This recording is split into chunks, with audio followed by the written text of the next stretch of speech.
Hustle with ambition. Like there's no competition. I'm on top of my game, I can't lose. Tell the world I got something to prove. All losses done turned into fuel. Be afraid of what I'm about to do. This ain't man to man, I'm talking to crews. Tell the rebels they should follow our moves. Y'all ain't number one, y'all got it confused. Man, y'all better off calling it a truce, that's the truth. I'm on a mission. Hustle with ambition. Like there's no competition. We the only team that's winning. I'm on a mission. Hustle with ambition. Like there's no competition. PSA to the opposition. Top of the top 10. Losing ain't an option. Tell them we got it.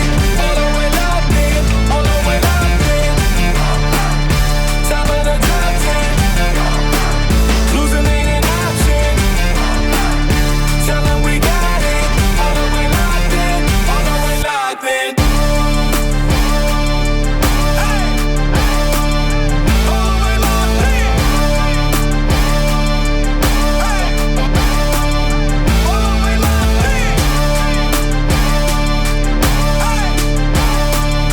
All the way locked in. And losing's not an option. Locked in the zone, I ball. Putting all the work till the day I fall. Got no time for breaks, I don't take time off. My work pays off and the chip is to your wall. Hello, and welcome to episode 3. I just finished up a big 80-mile week, and things are looking really good. I'm excited to talk in future episodes about my upcoming taper, as I have my first race of the year, a 50K, on January 4th. But for this episode, I said I would talk about the mileage increases that I've had this year and how my running has generally looked very different this year to previous years. As I just said, I finished up an 80-mile week, and I could never have thought about doing that kind of volume in previous years. So let me go through a little bit of my running history to give you a better sense of why this year in running about 3,000 miles has looked so different and is so surprising to me, and kind of the results that have come out of that. So I've always been a kind of hobby jogger, running casually, sometimes 20 to 30 miles a week, but not consistently. It was around 2018 that I decided I would take the hobby jogging and try out a marathon. I had a lot of friends who were really into running marathons, and I thought, okay, let's try it out. And so I asked one of my coworkers, who was a very accomplished marathoner, to kind of coach me through it. And so I started running a lot more regularly and consistently, and I signed up for the San Francisco Marathon, which takes place in about July. The same year, I also signed up for the New York City Marathon. So I knew I'd have 2 marathons within about 3 months of each other, and that was a big motivation for me to start running. So I started running, and I think it was around 30 to 40 miles a week, which I was averaging. All in all, I did about 1,200, 1,300 miles that year. The marathons went fine. Obviously, those long 20-mile training runs were incredibly difficult, and overall, even getting up to 40 miles a week felt really hard. I tried running 6 days a week, but found that 5 days a week felt a lot better on my body. So that's what I did. After the New York City Marathon, which takes place in November, where I cut off quite a few minutes from my first marathon in July in San Francisco Marathon, I took a break. A lot of running, a lot of pounding pavement. That was also when shoes were still probably not where they are now in terms of helping you recover, etc. And so I was kind of a little bit overrunning.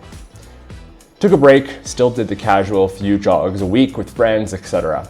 The next year, I didn't do too much running. I still ran somewhat consistently, but I didn't sign up for another marathon until midway through the year, in which I decided to go back to the New York City Marathon.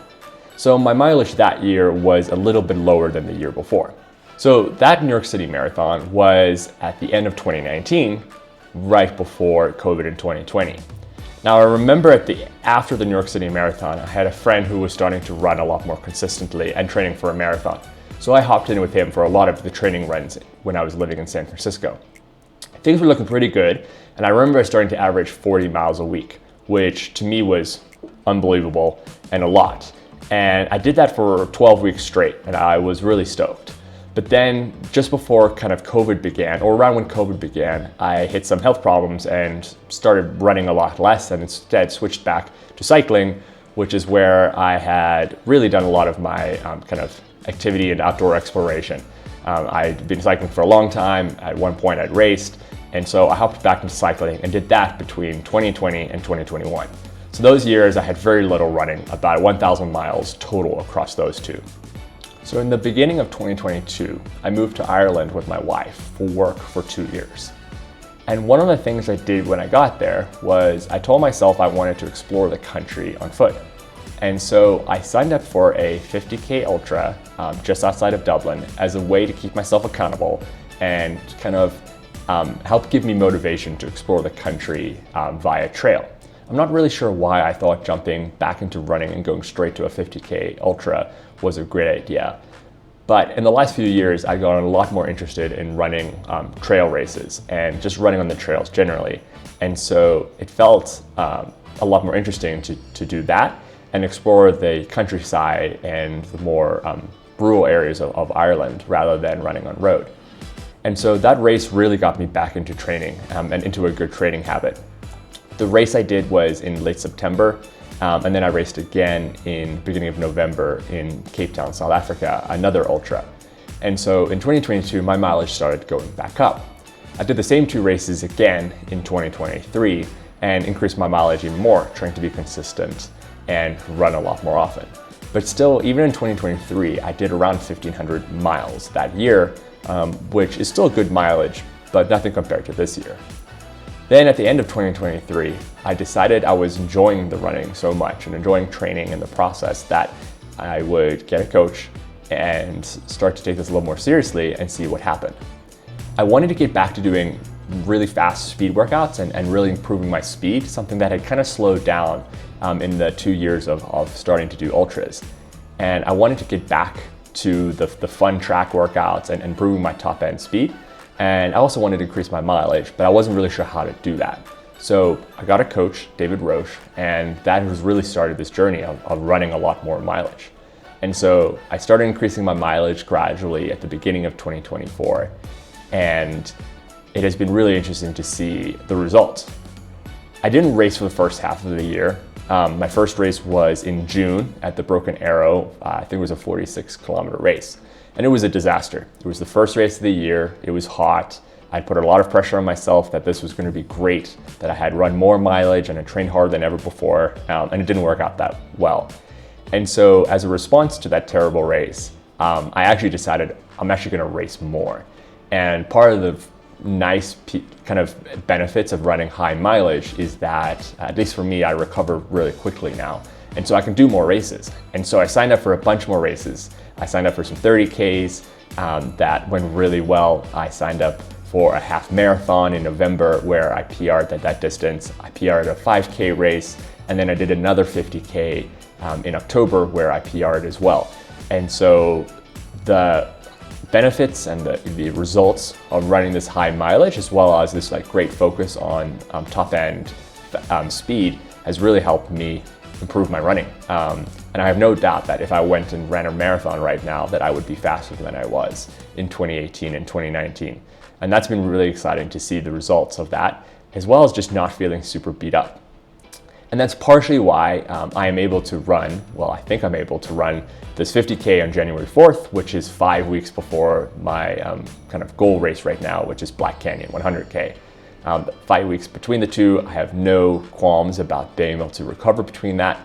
And I'm excited to see kind of the benefits that I'll get from this 50K race. Every race I've done, I have felt so much better, and than the few weeks afterwards, I have seen just an increase in speed, an increase in resiliency on the trails, and overall, I seem to take a step function improvement every time I race. And so for me, that's kind of how this year has looked, and why next year, which I'll talk about more in a future episode, but I've signed up for a lot of races. I'm excited to see what happens and continue to build on this really high mileage base and maybe even push a little higher in the mileage front. So I hope this episode was useful just to see how someone can run high mileage but not really have this big background in high mileage running. You don't have to have this crazy big base built over years and years of running to be able to run what for most of us casuals would consider a high mileage, where I'm doing 70 to 80 miles pretty frequently. Hope this helps and this is interesting. And in the next episode, I'll talk about my taper and what that looks like into the first race of the year.